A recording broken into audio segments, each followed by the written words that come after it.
Hi there, I'm Coach Kenneth. And I'm Coach Victoria. And today we're going to be talking about my ex was triggered from past relationships.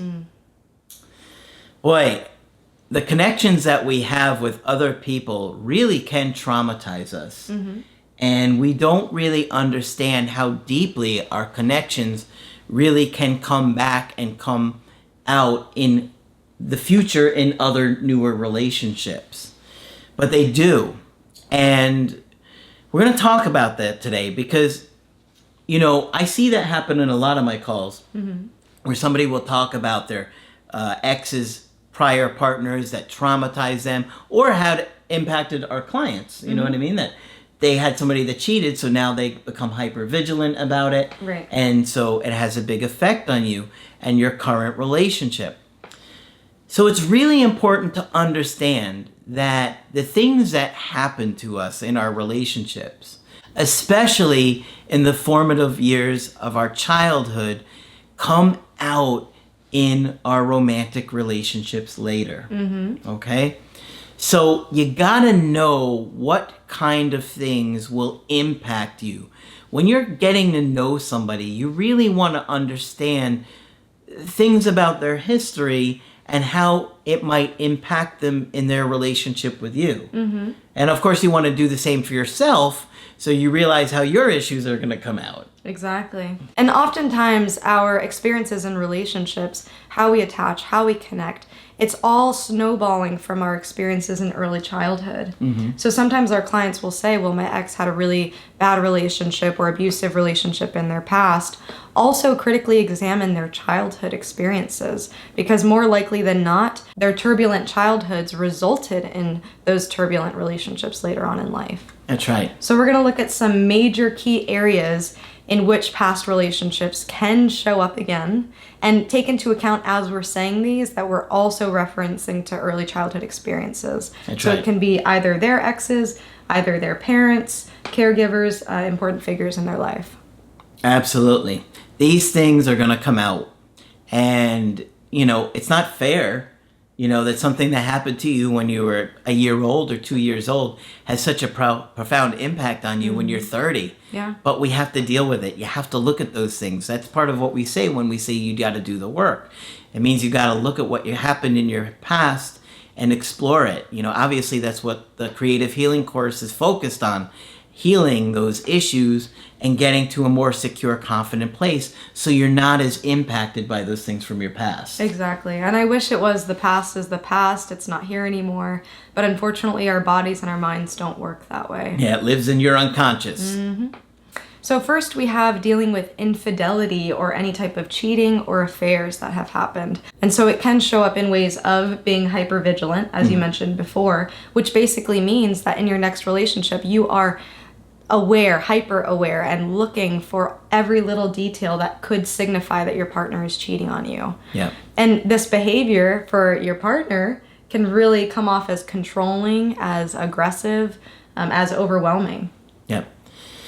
When you become like that in your relationships, people aren't going to want to connect with you because, if they feel like they're being accused of doing things when they haven't done anything wrong, or you're trying to control them now because you're scared they're going to abandon you, then they don't feel like a strong bond or connection or attraction to you. That makes them feel like they're kind of locked in a cage or under a prison guard or something like that, Right. So you have to be aware that, if you had infidelity with your parents cheating or you've had a partner cheat on you, that you're not accusing them just because somebody else did it to you. Exactly. Okay. Yeah, and also your definition of cheating may change throughout your experiences. For some people, they see that if their partner views porn, they see that as cheating. Or if their partner flirts with somebody else, that's cheating. It's so critically important, especially if somebody has a history of being cheated on and or of cheating, to discuss with your partner what the parameters of your relationship are. What does cheating mean? Having those conversations will clear up a lot of confusion in the future, even as awkward as that sounds. And even if you're afraid to have a different opinion than your partner, it's important to talk about. That's right. And, that open communication about how do we view cheating? What is it for us? can really clarify if somebody does some flirting text messages or something like that. That maybe one partner says, I don't care if they message somebody here and there. It's not a big deal. Right. Everybody's different. And I will also add, for those who have been cheated on, they might also have their defenses up. They might not allow you to get too close, and the reason being is, in their mind, I've let somebody be this close and they betrayed my trust. And so into the context of some of these experiences might be stemming from early childhood, imagine already being distrusting and then somebody breaks your trust even more. Yeah. So when you do see somebody who has been cheated on, understand that a lot of those behaviors, that's where it's coming from. Yep. One thing that you'll see a lot, or maybe that you even do, was being suspicious, right? Skeptical. Are they telling me the truth? They're really scrutinizing everything that they're saying, of where they're at and what they're doing. And then you lose emotional self-control and you lash out. Where the hell are you? Yeah. I was just at Wendy's. Who's Wendy?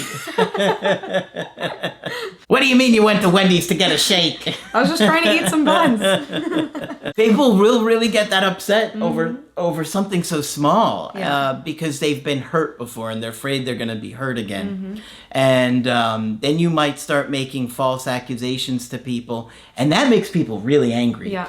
If they haven't done anything wrong and you blame them for doing something wrong, that's infuriating. Yeah.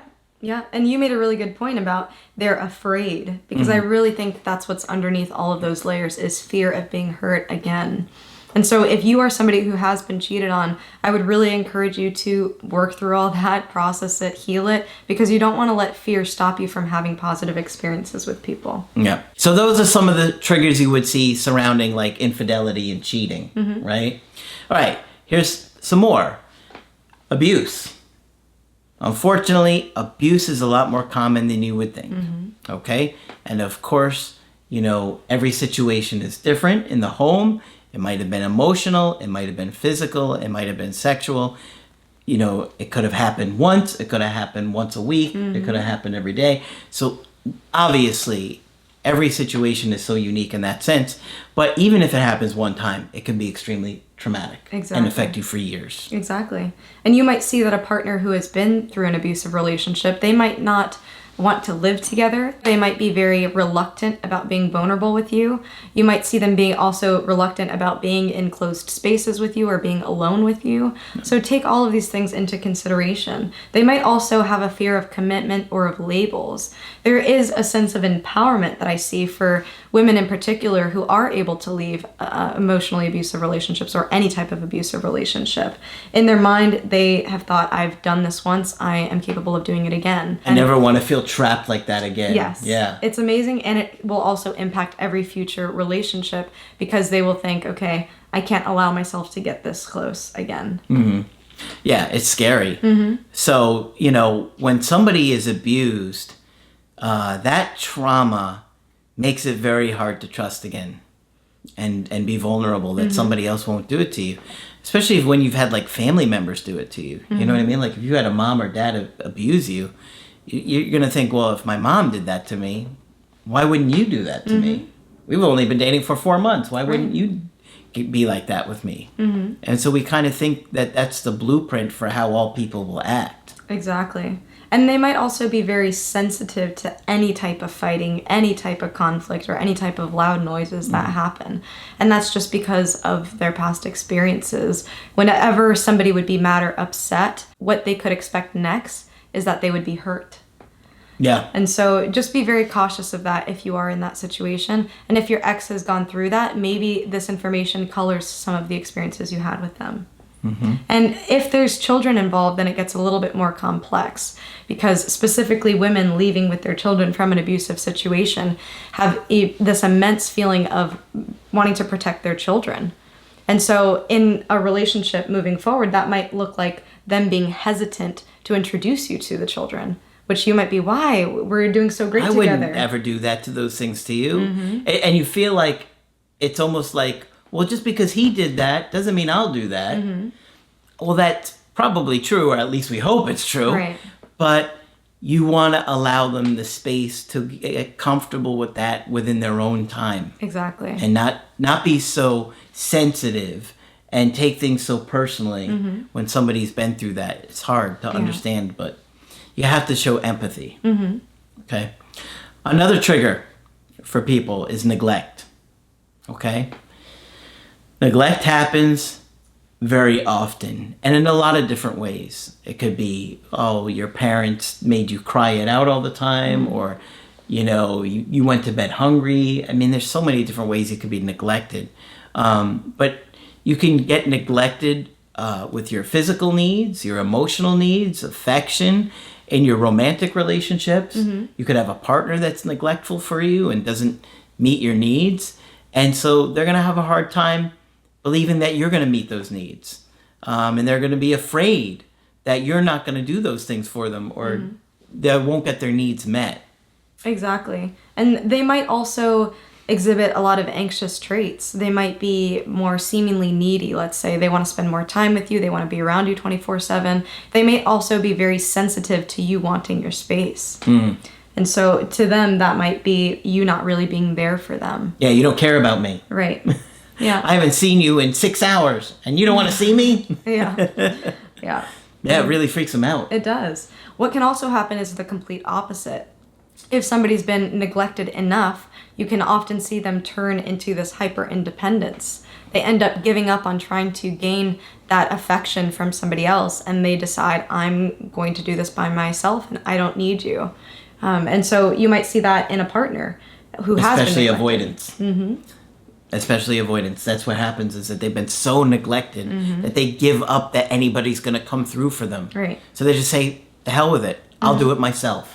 Exactly. So talking about your ex, if you are thinking about rekindling your relationship with them and they have had some of these experiences in the past, here are some things that you can think about. Being empathetic and compassionate in a way that is reassuring to them can be very helpful. Okay, you're kind of showing, I hear you, I understand, I'm sorry you feel that way. You know, I will do what I can to help you in that area. If you just communicate with me, I will do my best. And just try and reassure them. Exactly. Now, it's not always logical. Right. But it helps. It does. It does. And when you think about fear being the underlying theme amongst all of these things that we mentioned, really identifying that fear can really help you to figure out how to reassure. If they are worried about you cheating or going off with somebody else, using that angle, I'm here for you. I'm not going to leave you. What can I do to make you feel more secure?